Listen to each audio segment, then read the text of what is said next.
Hello नमस्कार प्रिय मित्रांनो, अनोखी लाईफमध्ये तुमचं मनापासून खूप खूप स्वागत आहे.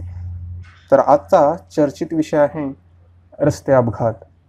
रस्ते अपघात हा काही नवीन टॉपिक नाही, परंतु काहीतरी नवीन घडलं की या रस्ते अपघाताविषयी तो चर्चेत येत असतो. का आहे चर्चा याची? तर काय घडलं सांगू का तुम्हाला? मध्य प्रदेशामध्ये एका बसचा अपघात झाला आणि तिथं 51 लोकांचा मृत्यू झाला. किती? 51 लोक. आणि त्याच्यामध्ये विशेषतः विद्यार्थी होते, जे की गव्हर्नमेंट म्हणजे सरकारी परीक्षा देणारे होते, म्हणजे ते यायला चाललेले होते, असे विद्यार्थी त्याच्यामध्ये होते.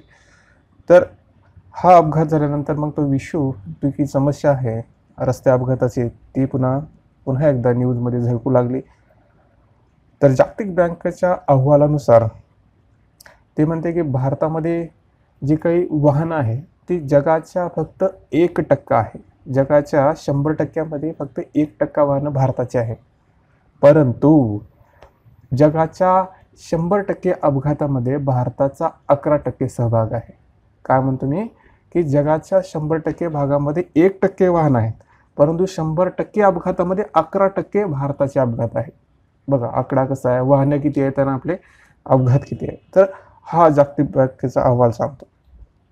त्याचप्रमाणे केंद्रीय मंत्रालयाची जर माहिती पाहिली तर ते सुद्धा म्हणतात की 2019 मध्ये 1.5 लाखाच्या वर अपघात झाले होते.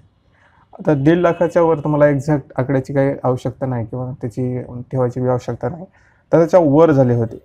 आणि याच्यामध्ये विशेषतः कोण लोक असतात? जे कमी उत्पन्न असणारे कुटुंब, लो इन्कम फॅमिली, किंवा जे गरीब प्रवास करतात, तर ते असे याच्यामध्ये असतात. बस ह्याच्यामध्ये प्रवास कोण करतात? म्हणजे असं सार्वजनिक याच्यामध्ये, तर ते लोक ज्याचं उत्पन्न कमी आहे, तर त्यांना जास्त परिणाम भोगावा लागतात. आता जर पाहिलं तुम्ही तर दरवर्षी अपघातामध्ये मरणाऱ्याची संख्या ही जास्त असते, 1.5 लाखापेक्षा जास्त दरवर्षी घडते. परंतु सध्या आलेला हा कोविड, त्याच्यामध्ये 1-2 मरायला लागले की भारतामध्ये त्याची जागरूकता अधिक होऊ लागली. आता जास्त आकडा वर जाऊ लागला तर अधिकच असे कटाक्षाने त्याचं पालन केलं जाऊ लागतं की अशा प्रकारे केलं पाहिजे की ज्याच्यामुळे हा रोग पसरू नये. परंतु ज्या अर्थी अपघाताची संख्या दरवर्षी होते, म्हणजे 1.5 लाखाच्या वर 2 लाख 3 लाख जाते यांच्यानुसार, आणि तेच जर कोविडमध्ये घडत असेल तर तोच प्रकार, तितकीच कटाक्षता अपघाताच्या बाबतीत का नाही, हा मोठा प्रश्न आहे ना. म्हणजे कोविडसारख्या आजारामध्ये तुम्ही कटाक्षाने पालन करता आणि अपघात जे दरवर्षी घडतात त्याच्यामध्ये तुम्ही करत नाहीत. म्हणजे म्हणायचं असं की जिथं खरं लक्ष द्यायची गरज आहे, म्हणजे असं म्हणायचं नाही की कोविडमध्ये लक्ष द्यायची गरज नाही, पण जिथं दरवर्षी घडणाऱ्या गोष्टीमध्ये लक्ष द्यायची गरज आहे तिथं दिलं जात नाही. मग हे होतं कशामुळं? शासनाची कार्यक्षम पावले कमी असल्यामुळे, म्हणजे इफेक्टिव्हपणा कमी असल्यामुळे. आता त्याला इफेक्टिव्हपणा का कमी? आता करणार का? म्हणजे सपोज जगामध्ये सगळ्याच गोष्टी घडल्या तर पॉलिटिक्स कसं खेळणार? म्हणजे सगळ्याच गोष्टी एकदा चांगल्या झाल्या तर मत कोण देणार? हा बी प्रश्न मोठा आहे ना. मग या मताचा जर विचार केला तर मग हे पॉलिटिक्स खेळलं जातं. आणि तुम्ही जर पाहिलात या ह्याच्यामध्ये अपघात झाला तर त्याची चौकशी कुणाकडून केली जाते? कुणाकडून केली जाते? मॅजिस्ट्रेट ज्युडिशरीपासून. म्हणजे ज्याच्याकडून करायला पाहिजे त्याच्याकडून नाही. सुरक्षाच्या जे काही सुरक्षा पाहणारे असतात, तज्ज्ञ आहेत, त्यांच्याकडून चौकशी केली जात नाही. त्यांच्याकडून चौकशी केली असती तर समजलं असतं की कुठं काय कमी आहे, त्या तज्ज्ञाकडून केली असतं, परंतु त्यांच्याकडून चौकशी केली जात नाही. हा एक मोठा भाग त्याच्यामध्ये दिसतो. आता रस्ते अपघातामध्ये ज्या गोष्टी घडतात त्याच्याविषयी शासनाने कठोर कारवाई करण्यासाठी किंवा त्या गोष्टी करण्यासाठी, त्याच्यामध्ये चांगल्या गोष्टी करण्यासाठी 2019 कायदा आणला होता. त्याच्यामध्ये त्यांनी म्हटलं होतं की ज्यांचा अपघात झाला त्यांचा आपण भरपाई देऊ. प्रत्येकाने ज्या व्यक्ती प्रवास करतात त्यांचा इन्शुरन्स काढलाच पाहिजे असं त्यांनी म्हटलं होतं. किंवा जे मदतगार लोक असतात त्याला म्हणतात गुड स्मार्टियन, त्यांच्याविषयी चांगल्या गोष्टी बोलल्या गेतात की त्यांना कुठलीच अडचण येऊ नये अशा प्रकारचं कार्य केलं जाईल असं बी त्यांनी म्हटले होते. जे खराब वाहनं असतात, डुकडुक करत चालतात, मागून मोठाला दूर काढतात, त्या वाहनावर आपण कार्यवाही करू असं बी ते म्हटलं. त्यानंतर त्यांनी असं बी म्हटलं होतं की एक राष्ट्रीय रस्ता सुरक्षा बोर्डची आपण स्थापना करू, परंतु ते आता सध्या कार्यरत नाही. हा एक मोठं दुर्भाग्य आपलं म्हणावं लागेल. त्याचप्रमाणे तुम्ही पाहिलं असेल की 25,000 दंड, 20,000 दंड, 10,000 दंड, तर अधिक दंडचे प्रावधान सुद्धा 2019च्या कायद्यामध्ये केलं होतं. तर या 2019च्या कायद्यानं असं काही घडलं का अपघात कमी झाले म्हणून, किंवा असं काही आलं का निर्देशनास की असंच होत आहे म्हणून? असं पूर्णपणे म्हणता येत नाही की खूप कमी अपघात झाले, म्हणजे अपघाताचं काही प्रमाण कमी झालं नाही. मग चुकतंय कुठं शासनाचं? चुकतंय इथं की जो काही अहवाल, जी काही त्यांच्यापाशी माहिती आहे, विधा आहे, त्याच्यानुसार ते कार्य करत नाहीत. पहिले सुरू तर त्यांच्या माहितीचाच अभाव आहे. उदाहरणार्थ जसं आपण म्हटलं की 2019 मध्ये 1.5 लाख लोके मृत्यू पावले. कोण? मंत्रालय म्हणतं. त्याचप्रमाणे 2008 मध्ये सुद्धा तोच आकडा लावला जातो की 1.5 लाखाच्या वर त्यांचा मृत्यू झाला असेल. परंतु आपण जर याच अहवालाला जागतिक आरोग्य संस्थानाच्या बाबतीत जोडलं तर ते म्हणतात नाही, 2018 मध्ये 1.5 लाख नाही तर 3 लाख लोकांचा अपघाती मृत्यू झाला होता. म्हणजे डबल आकडा आहे ना, डबल आकडा आहे त्याच्यामध्ये. तर ही माहितीचा अभाव आपल्याकडे आहे. आता याच मंत्रालयाच्या किंवा या संस्थाच, म्हणजे भारताच्या संस्था असं म्हणतात की 10% अपघातापैकी जर 10 अपघात झाले असतील तर 5 अपघाताचीच नोंदणी होते. म्हणजे इथं विचार करायला वाव आहे की भारत सरकार जे आकडे देते त्याच्यापेक्षा दुप्पट काहीतरी होत असावं. तर असा अहवालामध्ये कमतरता दिसते की घडतंय काय आणि तुमचा अहवाल येतो काय, हे सुद्धा आपल्याला या जागतिक बँकेच्या अहवालानुसार कळतं. आता भारत सरकारनं काय केलं की दंडाचं अधिक प्रावधान केलं, परंतु याचा काही परिणाम होतो का? तर याच्यामध्ये एक स्टडी आहे ऑस्ट्रेलियामध्ये सुद्धा असंच केलं होतं की अपघात जास्त होत आहेत म्हणून त्यांनी काय केलं, अधिक दंडाचं प्रावधान केलं. परंतु ऑस्ट्रेलियामध्ये असं निर्देशनास आलं की अपघात आणि अधिक दंडाचा काहीच समन्वय नाही, म्हणजे काहीच त्यांच्यामध्ये तारतम्य नाही. म्हणजे अधिक दंड केल्यानं अपघात कमी होतील असं काही त्यांच्या निर्देशनास आलं नाही. मग करायचं काय नेमकं? तर सगळ्यात मोठं भाग म्हणजे भारताबद्दल विचार केला तर भारतामध्ये ट्रॅफिक कशी असते, मिश्र असते. म्हणजे चालणारे बी रस्त्यावर असतात, सायकलवाले बी रस्त्यावर असतात, दुचाकी बी रस्त्यावर असते, फोर व्हीलर, सगळ्या गोष्टी म्हणजे रस्ता मिश्र आहे सगळं. त्याच्यामुळं कुणाची स्पीड किती, काय स्पीड, याच्यामुळे अपघात होतच राहतात. म्हणजे अचानक ब्रेक दाबणे, कुणी माणूस पुढे येणे, या गोष्टी घडतात आपल्या. म्हणजे भारतामध्ये मिश्र ट्रॅफिक आहे. म्हणजे वेगळी काही व्यवस्था नाही. जशी कॅनडा आणि USA मध्ये असते तिथे तुम्हाला अशा गोष्टी दिसणार नाहीत. प्रत्येकासाठी वेगवेगळी लेन असते त्याच्यामध्ये. तर ते अशा गोष्टी भारतामध्ये नाहीत. भारतामध्ये मिश्र ट्रॅफिकची खूप मोठी बाब आहे. त्याच्यामुळे तर 11% अपघात भारतामध्ये होतात. त्यानंतर जर पाहिलं तर आपली रोड डिझाईन पहा, रोडचं स्ट्रक्चर पहा. ते कसं असतं, इतकं मजबूत किंवा इतकं स्मूथ नसतं की ते अपघाताला कमी करेल असं. म्हणजे आपल्या ह्याच्यामध्ये थोडी टेक्निकची कमी म्हणा, ह्याची कमी म्हणा, आता होत आहे सध्या. परंतु इतकी दिवस जे घडत होतं ते त्याचं मेन कारण म्हणजे रोड डिझाईन असते. रोड डिझाईन म्हणजे अशा प्रकारे की एक स्ट्रीम लाईन नाही त्याच्यामध्ये. म्हणजे जसं आपण दुहेरी पाथ म्हणतो, दुहेरी पाथ फक्त रेषा ओलांडली असते, फक्त अशी रेषा काढलेली असते मध्ये. परंतु तसं काही विशेष काय असा भाग दिसत नाही. म्हणजे रोड डिझाईनची सुद्धा कमतरता आहे. तुम्हाला रोड स्ट्रक्चरवरून पाहिलं कळतं की रोड डिझाईनची काय कमतरता आहे. तर अशा बऱ्याच गोष्टी आपल्या याच्यामध्ये दिसतात. त्याचप्रमाणे एक 50 वर्षाचं संशोधन झालं होतं. त्या 50 वर्षाच्या त्या झालेल्या संशोधनामध्ये तर त्यांनी असं म्हटलं की 3 तत्वाची खूप महत्त्वाची आवश्यकता असते या रोडच्या माध्यमामध्ये. पहिला म्हणजे जे काही अपघात घडतात त्याच्यामध्ये मानवी दोष आहे हे मानणे. पहिलं काय आहे की जे काही अपघात घडतात त्याच्यामध्ये मानवी दोष आहे हे मानणे. जर हे मान्य केलं तर त्याच्याविषयी जागरूकता करता येते. जर अपघात होत असतील, कुणी पिऊन गाडी चालवत असेल किंवा कुणी फोनवर बोलत असेल किंवा अशा प्रकारच्या विविध गोष्टी, तर हे मानवी दोष कमी करावे आणि मानवी दोष असतात हे मान्य करावं, हे पहिलं तत्व आहे. याच्यामुळे भारत सरकार अधिक दंडाचं प्रावधान केलं जातं. म्हणजे परवाना काढणे, या गोष्टी ते सगळ्या गोष्टी ते आता करण्याचा प्रयत्न करतात. परंतु भारत एकाच तत्वाचं पालन करते, बाकीच्या 2 तत्वाचं पालन कुठे गेलं? आता दुसरं तत्व असं आहे की ते 50 वर्षात जे काही संशोधन होत आहे त्याच्यामध्ये दुसरं तत्व असं आहे की जे वाहन चालतात, वाहक जे काही वाहन चालवतात त्यांच्यासाठी जो काही एन्व्हायरमेंट असतो, रस्त्याची जे काही भाग असतो तो चांगल्या प्रकारे असला पाहिजे. त्यांची व्यवस्था चांगली असली पाहिजे. जसं आपण रोड डिझाईन म्हटलं किंवा ट्रॅफिक म्हटलं, हे काही अनुकूल आहे का? नाही, ते प्रतिकूल आहे. तुम्ही जर चाललात तर एक हातभर खड्डा खोल असतो आणि 2 हात लांब असतो. मग याच्यामध्ये कसं चालवणार ते गाडी? म्हणजे पुन्हा कुठं तर मध्येच गतिरोधक असतात. म्हणजे असं म्हणजे शेताच्या ह्याच्यामधून चालत त्यांनी असं खोदलेलं असतं, मग पाईपलाईन गेलेली असते, पावसामध्ये खड्डे होत असतात. अशा बऱ्याच गोष्टी तुम्हाला दिसतात त्याच्यामध्ये. भारतातले ड्रायव्हर म्हणजे परफेक्ट ड्रायव्हर जरी म्हणता येत असेल तर तरीही त्यांचा इतका अपघात होतो, कारण इतक्या खड्ड्यामध्ये ते वाहनं चालवतात ना. तर ते असं म्हटलं जातं की जी काय व्यवस्था असली पाहिजे ती व्यवस्था भारतामध्ये चांगली नाही. तर चांगली व्यवस्था असली पाहिजे, हा दुसरा मुद्दा आहे, म्हणजे दुसरा एक प्रिन्सिपल आहे असं म्हणा. तिसरं म्हणजे अपघात व्यवस्थापन. कुठं तर अपघात घडला आहे आणि तो पार 1 तास झालं कणवळत आहे, कुणाचा तर पाय मोडला, तिथं तर खूप वेळ झाला तरी त्याच्याकडे कोणी पाहत नाही आणि डॉक्टरकडे घेऊन गेलं तर तो म्हणतो तुम्ही 15 मिनिटं अगोदर आणला असता तर त्याचा प्राण वाचला असता, किंवा डॉक्टर असं म्हणतात याचं रक्त खूप व्हायलं, इतक्या वेळात जर तुम्ही आणला असता तर बरं झालं असतं. म्हणजे अशा गोष्टी घडतात की त्वरित इलाज नाही होत, त्याचा त्वरित होत नाही. तर ते असं सराउंडिंग एन्व्हायरमेंटसुद्धा तसंच आहे असं बी आपला म्हणता येतं. तर असं की अपघात व्यवस्थापन चोख नाही, की अपघात झाला लगेच कळलं की लगेच घेऊन गेलं, त्याची लगेच नुकसान भरपाई या गोष्टी केल्या जात नाहीत, म्हणजे लेट होतात, थोडं लेट कमर्स. जसं की भारतातलं लग्न एक वाजता म्हणलं की 2 वाजता होतं, एखादा कार्यक्रम 1 वाजता म्हणलं की 2 वाजता. आपण बी शाळेमध्ये 9 वाजता या म्हणलं की थोडंसं 9:15च्या दरम्यान जातो लगेच. कुठल्या कार्यक्रमाला जायचं म्हणलं की म्हणजे अशी व्यवस्था आपल्या काही ब्लडमध्ये असल्यासारखं दिसतं ह्या सगळ्या गोष्टी. तर तर हा भाग की 3 गोष्टी महत्त्वाच्या असतात या 50 वर्षाच्या संशोधनामध्ये सांगितलं, की पहिला म्हणजे काय मानवी दोष मान्य करणे, त्यासाठी चांगली व्यवस्थापन करणे आणि अपघात व्यवस्थापन सुद्धा महत्त्वाचं आहे.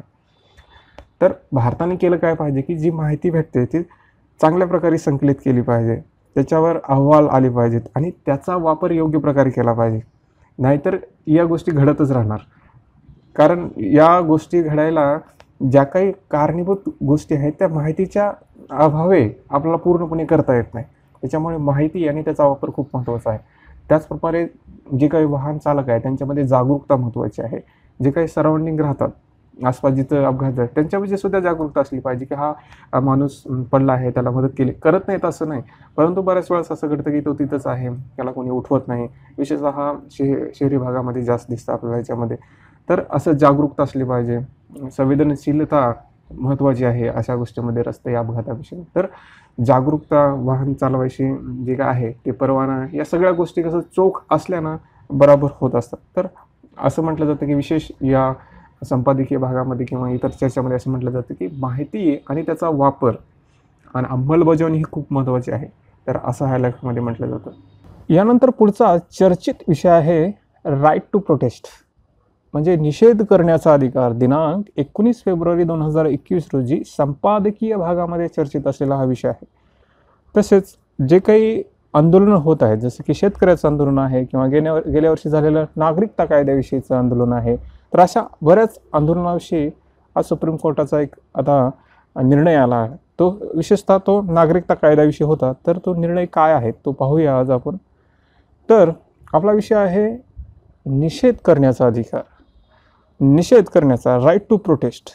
आता जसं आपण म्हटलं आता की नागरिकता संशोधन कायदा 2019 याच्या विरोधामध्ये शाहीन बाग क्षेत्र, त्याच्यामध्ये तुम्हाला माहीत आहे ही कुठं आहे ते, तर ते डिसेंबर 2019 ते मार्च 2020 या काळामध्ये निषेध होता, राईट टू प्रोटेस्ट होत होता. आता तो अशा ठिकाणी होता जिथं ट्रॅफिक जास्त असते. आता ट्रॅफिक जिथं जास्त आहे तिथंच तुम्ही जर प्रोटेस्ट करत असाल तर मग ट्रॅफिकची समस्या होणार का नाही होणार ना. तसेच इतरांना जे काही सभोवताली राहतात त्यांना बी समस्या आहेच.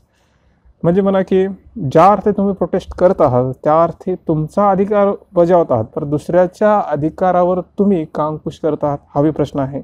याच्यामुळंच सुप्रीम कोर्टामध्ये एक याचिका दाखल केली होती, त्याच्याविषयी निर्णय आलेला आहे. आता याच्या पीटिकेमध्ये असं म्हटलं होतं की जसं आपण म्हटलं की ट्रॅफिकची समस्या किंवा इतरांना समस्या आहेत, तसंच ते म्हणतात की कोविडचा काळ आहे, कोविडच्या काळामध्ये अशा पर्टिक्युलर ठिकाणी जिथं ट्रॅफिक जास्त आहे तिथं जर असं प्रोटेस्ट होत असेल तर त्याचा प्रसार होणार की नाही होणार ना.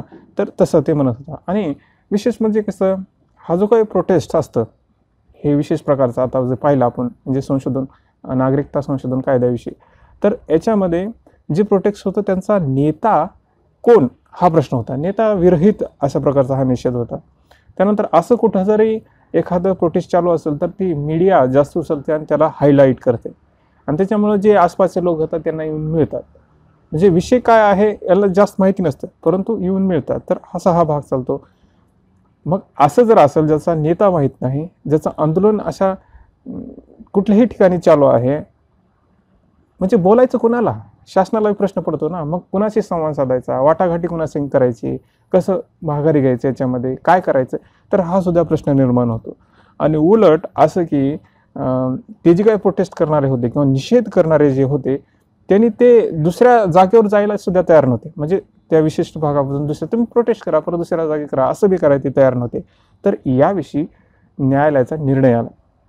न्यायालय काय म्हणतं, सुप्रीम कोर्ट काय म्हणतं की तुम्ही निषेध करू शकता, परंतु कुठेही करू शकत नाही, आहे ना. ते काय म्हणतं की निषेध कुठेही हा मला अस्वीकार्य आहे. म्हणजे काय, तुम्हाला अनुच्छेद 19च्या अंतर्गत प्रोटेस्ट निषेध करण्याचा अधिकार आहे, परंतु तो पूर्णता नाही. म्हणजे पूर्ण निरंकुश आम्हाला कोणी काहीच म्हणू शकणार नाही असा भाग नाही. तर मग काय आहे, तर त्याला काही अपवाद आहे. मग अपवाद कोणते, तर पहिला अपवाद आहे की एखादी जे काही प्रोटेस्ट होत असेल ते सार्वभौमत्व, दुसरं अखंडता, आणि तिसरा सार्वजनिक व्यवस्था याच्यावर जर काही बाधा आणत असेल तर पोलिसाच्या मदतीने ते बाधा हटवण्याचं काम करता येतं. म्हणजे या 3 गोष्टी, एक सार्वभौमत्व, दुसरं अखंडता, आणि तिसरं सार्वजनिक व्यवस्था. इंग्लिशमध्ये म्हणायचं सॉर्जनिटी, इंटिग्रिटी अँड पब्लिक ऑर्डर, याला राखण्यासाठी पोलिसाच्या मदतीने कार्य केलं जाईल. तर असं म्हटलं हे अपवाद आहेत. मग अपवाद असताना तुम्ही याचा निरंकुश फायदा घेऊ शकत नाही. म्हणजे काय, तुम्ही कुठंही जाऊन काही करू शकत नाही. म्हणजे उद्या उचलून कुठंही आंदोलन होतील, कुणीही प्रोटेस्ट करायला लागेल, तर ते कसं व्यवस्था बिघडण्यासाठी काम करण्यासारखं होतं. तर असं म्हणताना न्यायालय असं म्हणतं की असं तुम्ही म्हणू नका की ब्रिटिशाच्या काळामध्ये जे काही गांधीजी किंवा इतर नेते होते त्यांनी प्रोटेस्ट केला, त्यांनी सत्याग्रह केला, मग तसा सत्याग्रह आम्ही का करू शकत नाही, आमच्या हक्काशी आम्ही का माग घालू शकत नाही. तर विचार करायचा भाग आहे तो होता दुसऱ्याच्या अधीन असलेला भाग. म्हणजे आपण पारतंत्र्यात होतो, दुसऱ्याचा अंकुश आपल्यावर होता त्या काळात. त्याच्यामुळे प्रोटेस्ट करणं, सत्याग्रह करणं हे स्वातंत्र्यासाठी महत्त्वाचं होतं. परंतु सध्या आजचा जर विचार केला तर सध्या लोकशाही आहे, संविधान आहे, आपल्याच नेत्यांनी निर्माण केलेल्या बाबी आहेत त्या, आणि अशा नेत्यांनी की ज्यांनी स्वातंत्र्यासाठी लढा दिलाय. तर असं सुराज्य आहे आपल्याकडे. तर या स्वतःच्या संविधानानुसार चालणाऱ्या राज्यामध्ये तुम्ही अशा गोष्टी करू शकत नाही. म्हणजे पूर्णपणे निषेध नाही करू शकत. दुसऱ्याच्या बी हक्काचा जो काही भाग आहे तो विचारात घेतला पाहिजे. त्याचमुळे आपल्याला काही कर्तव्यसुद्धा आहेत, फंडामेंटल ड्युटी आहेत, त्यासुद्धा तुम्ही पाळल्या पाहिजेत असं म्हणतं त्याच्यामुळं. आणि न्यायालय असं म्हणतं की ही जी काही एन्क्रोचमेंट झालं आहे किंवा अतिक्रमण झालं आहे, रस्त्यावर लोक बसले आहेत, तर ते हटवण्याचं काम कोणाचं आहे, प्रशासनाची जबाबदारी आहे, त्यांनी ती पार पाडली पाहिजे असं बी त्यांनी म्हटलं. निषेध करायला काही हरकत नाही, परंतु ते योग्य ठिकाणी असलं पाहिजे, तर ते मान्य आहे असं बी हा न्यायालय म्हणत आहेत. म्हणत असताना ते म्हणते ज्याप्रमाणे तुमचे अधिकार आहेत त्याप्रमाणे तुमचे कर्तव्य आहेत, त्यांचं तुम्ही पालन केलं पाहिजे. तर हा थोडासा भाग म्हणजे काय की राईट टू प्रोटेस्ट हा निरंकुश नाही, कुठेही स्वीकार्य नाही, हा मेन मुद्दा आहे संपादकीय भागामध्ये.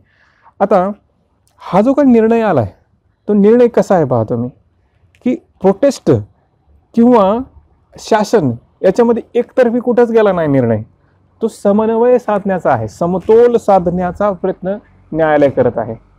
मग इथं प्रश्न निर्माण होतो, खरंच का न्यायालयाचं काम मध्यस्थता करणं आहे का, आहे ना, प्रश्न आहे ना. मध्यस्थता करणं का, निगोशिएटर किंवा मीडिएटर म्हणून काम करतो का न्यायालय, नाही करत. मग न्यायालय असं का करत आहे. जर न्यायालयाने योग्य वेळेत निर्णय दिला असता, योग्य वेळेत हे इश्यू सॉल्व्ह केले असते, तर ते प्रोटेस्ट करणारे रस्त्यावर उतरले असते का, हा सुद्धा प्रश्न निर्माण होतो. म्हणजे काय, ज्या अर्थी न्यायालय अशा प्रकारचे निर्णय देत आहेत, तर न्यायालयात सुद्धा अशा कमी या दिसतात आपल्याला, असंही आपल्याला म्हणता येतं. किंवा जे आपण म्हणतो आता नागरिकता कायदा, शेतकऱ्याचं आंदोलन, याच्याविषयी मी ते वाटाघाटी करत आहेत. म्हणजे सरळ निर्णय देत नाही त्याच्यामध्ये.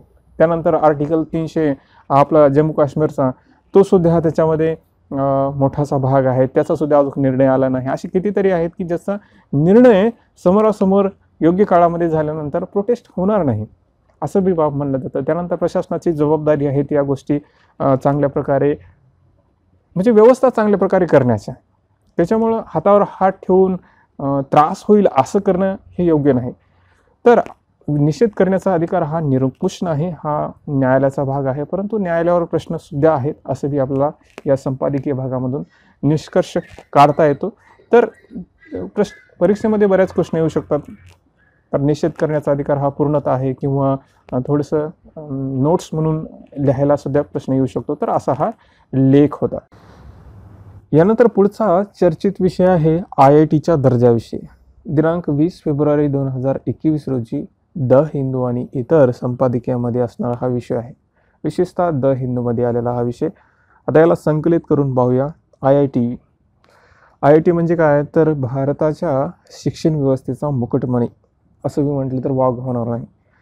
कारण IITमुळं भारताच्या शिक्षण संस्थेला एक जागतिक दर्जा म्हणा, त्याचप्रमाणे भारतातील जे काही विद्यार्थी असतात IITमध्ये ते नामांकित कंपनीमध्ये काम करत असतात, जसं की सुंदर पिचाई असतील किंवा खूप मोठ्या मोठ्या फॉरेन कंपनीमध्ये जाऊन ते भारताचे एक असं म्हणा की एका प्रकारे ते वर्चस्वच आहे असं बी ते सांगत असतात.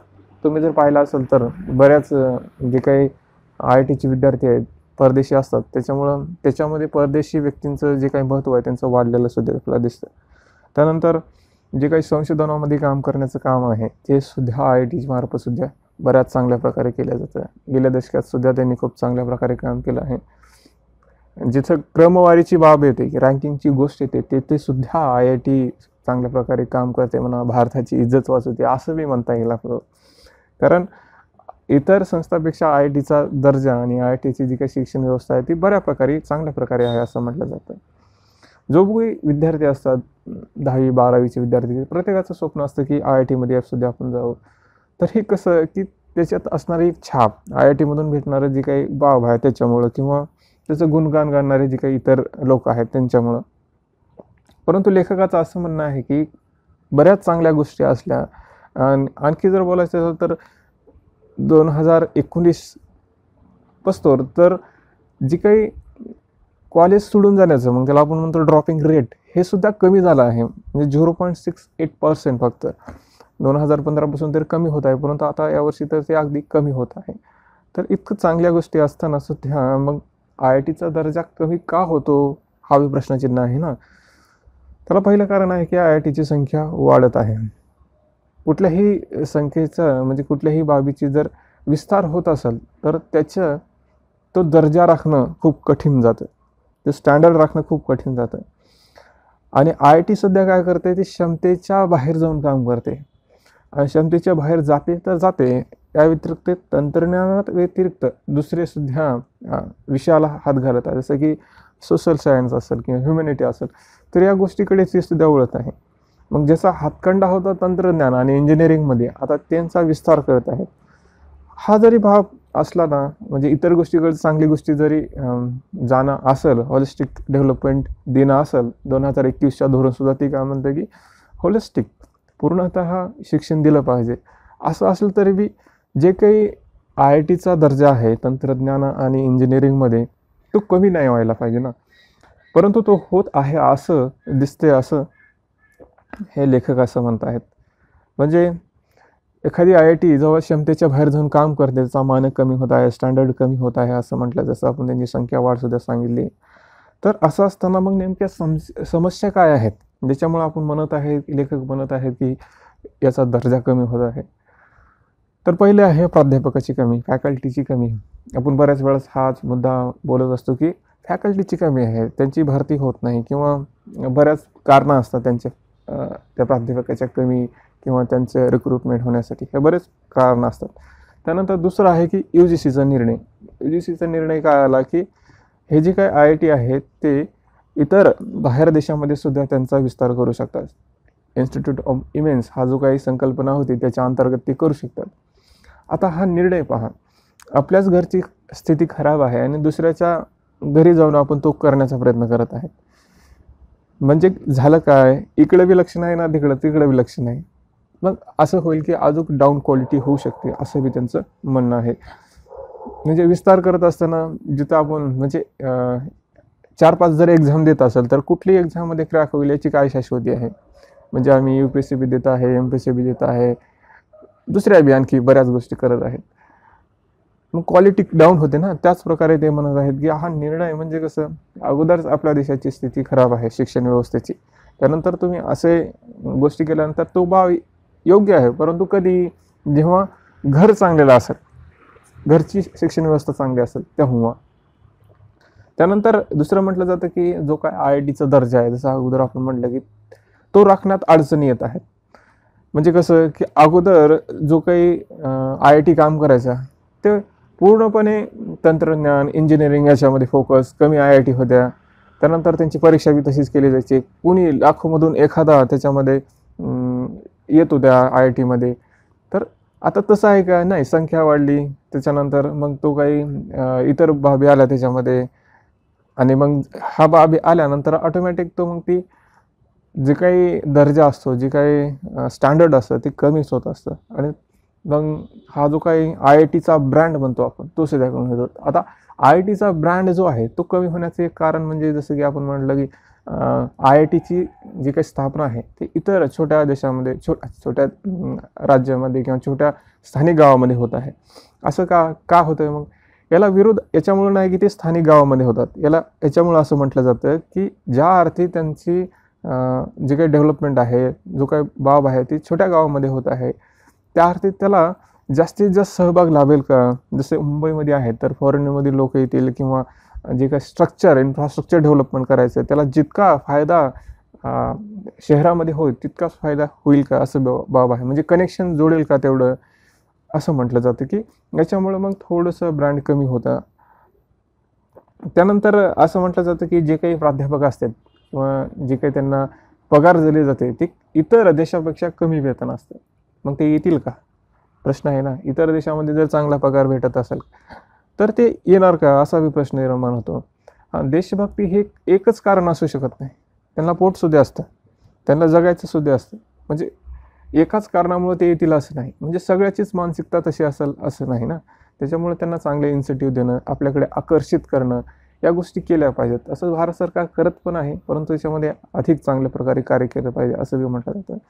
त्यानंतर जे काही IIT आहे ते स्थानिक गरज आणि IIT याचा समन्वय साधला जात नाही. त्याच्यामुळे काय होतं, जेव्हा त्या राज्याला किंवा त्या जे काही शहराला त्याचा लाभ होत नाही तेव्हा ते जेव्हा एखादी गोष्ट नवीन करायची तेव्हा त्याचा निषेध करतात. जसं की गोव्यामध्ये घडलं. गोव्यामध्ये IIT स्थापन करण्याची बाब आणली होती, परंतु तिथल्या लोकांनी प्रोटेस्ट केला, निषेध केला त्याचा. हे असं का होतं? जसं महत्त्व जर समजलं नाही, उमगलं नाही तर मग असं घडतं. त्याच्यामुळं IITने सुद्धा चांगल्या प्रकारे संशोधन करून लाभ देण्याचं काम केलं पाहिजे. त्याच्यामुळं एक पॉझिटिव्हिटी, सकारात्मक आली पाहिजे त्याच्यामध्ये. त्यानंतर हा जो काही आपण ब्रँड म्हणलं किंवा ह्याचा विस्तार होत असताना तो दर्जा आणि ते एज्युकेशन क्वालिटी म्हणा, गुणवत्ता राखली पाहिजे हा एक महत्त्वाचा आहे. आणि ती कमी जशी होत जाईल तसं मग IITची जी काही व्यवस्था आहे ती सुद्धा खालवत जाईल असं बी म्हटलं जातं. त्यानंतर पुढं बोलत असताना मग काय केलं पाहिजे ते म्हणतात की प्रत्येक बाबीमध्ये IITचंच नाव नको. आपला शिक्षण व्यवस्था सुधारायची ना, मग IITचीच काय गरज आहे? उत्तम अभियांत्रिकी आणण्यासाठी फक्त IITच आणावं असं काय गरज नाही. तुम्ही दुसऱ्या इंजिनिअरिंग कॉलेजला सुद्धा पुढं आणू शकता. IITचा ब्रँड असू द्या, तो IITचा एक दर्जा असू द्या असं सुद्धा ते म्हटलं जातं. त्यानंतर याला जागतिक दर्जाची निधी मिळाली पाहिजे. ज्याप्रमाणे वेतन दिलं पाहिजे, पायाभूत सुविधा असल्या पाहिजेत. अशा गोष्टी की ज्या एक आकर्षित करतात. तिथं शिक्षण घेण्यासाठी, त्यांना देण्यासाठी, घेण्यासाठी प्रेरित झालं पाहिजे. म्हणजे आता आपले काही विद्यार्थी असतात IITमध्ये शिकणारे, पुन्हा फॉरेनमध्ये जाऊन शिकतात. त्यांना बी वाटलं पाहिजे की आता भारतामध्ये बी चांगल्या प्रकारे पगार आहे, आपल्याला बी आपलं ज्ञान देता येईल, अशी भावना जागरूक झाली पाहिजे असं ते म्हणतात. त्यानंतर जागतिक जे काही विद्यापीठ आहे त्याच्याशी संलग्न असलं पाहिजे, ज्याच्यामुळं माहितीची देवाणघेवाण, विचाराची देवाणघेवाण होते, नवीन संशोधनामध्ये वाढ होते. म्हणजे जे काही कमी आहेत ते सुधारता येतात असं बी म्हटलं जातं. त्यानंतर भारतामध्ये जर निधीची कमी असेल तर जे विद्यार्थी विद्यापीठामधून किंवा IITमधून शिकून जातात त्यांनी मदत केली पाहिजे. त्यासाठी त्यांना प्रोत्साहित केलं पाहिजे. अशा प्रकारे असं म्हटलं जातं की IITची जी शिक्षण व्यवस्था आहे ती मेंटेनन्स किंवा त्याचा जो काही स्टँडर्ड राखण्यासाठी ज्या काही गोष्टी करता येतील त्या गोष्टी केल्या पाहिजेत. विशेष महत्त्वाचं म्हणजे त्याची गुणवत्ता राखण्यासाठी तत्पर किंवा कटाक्षानं त्याच्यामुळं पाहून त्याच्यामध्ये काम केलं पाहिजे असं लेखामध्ये म्हटलं जातं. तर IIT हा आपल्या शिक्षण व्यवस्थेचा जो मुकुटमणी आहे तो राहण्यासाठी तसा प्रयत्न करावा.